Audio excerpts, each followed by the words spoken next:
Now, the police chief said that in order to be transparent, that being timely with the information has equal importance, which is why there was urgency to share the body camera footage. Today, Mayor John Ewing joined the police chief, and he said he too had questions after seeing some of those witness videos from different angles.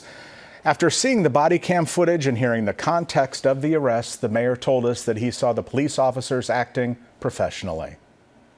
We will not ever hide anything from this community, and I hope that helps improve community relations with the police department, because that's how we're going to do policing in Omaha, Nebraska.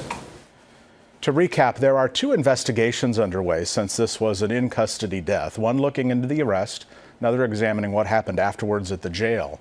The county attorney will also examine the evidence along with the grand jury.